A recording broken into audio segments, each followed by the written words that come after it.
to mosques, refugee camps and hospitals. Let's bring in Antony Loewenstein in Sydney. He's an independent journalist and author of the Palestine Laboratory, and he was based in East Jerusalem between 2016 and 2040.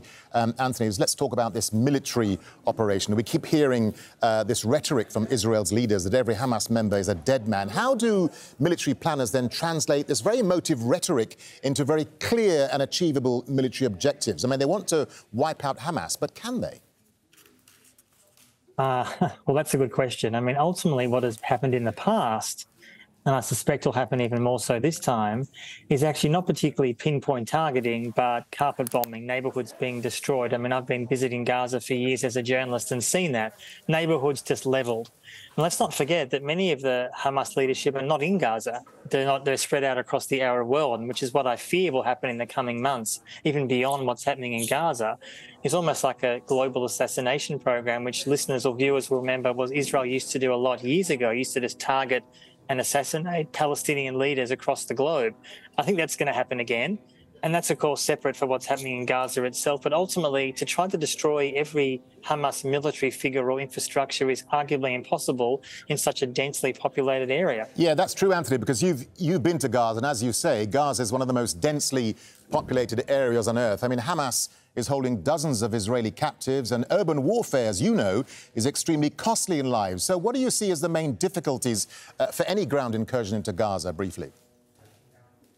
It sort of reminds me in some ways of the challenges the US faced in Iraq and Afghanistan. The wars themselves were launched. Militarily, they overthrew the Taliban and Saddam very quickly, in a matter of weeks. But then, of course, the guerrilla campaign begins, the insurgency.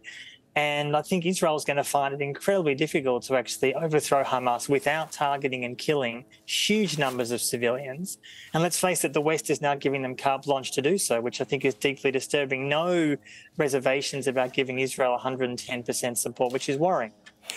Anthony, you're an expert on Israeli intelligence. We were talking to you a couple of days ago about this. I mean, given the enormous Israeli intelligence failures of the last few days, how will the Israelis have changed or beefed up their intelligence gathering to support future ground operations?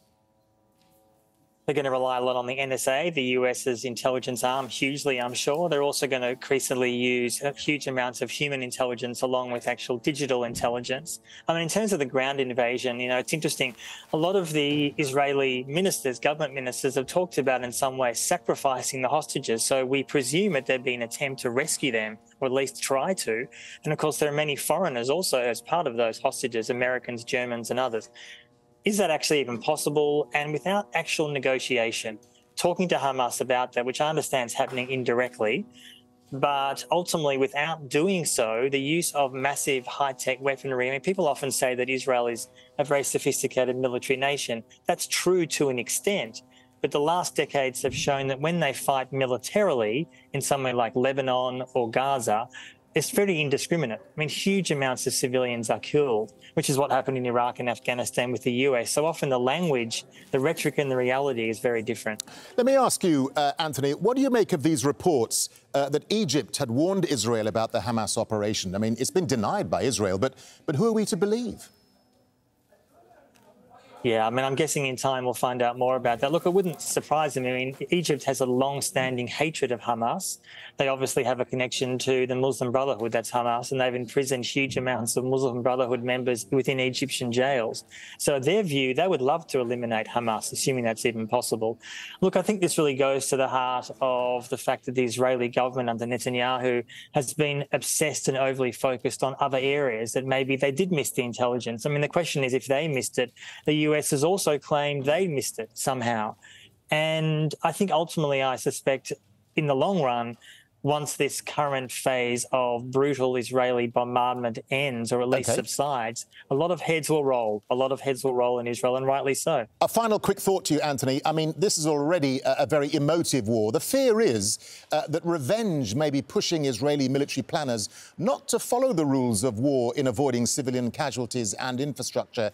Any ground incursion is going to be extremely bloody and harrowing, isn't it?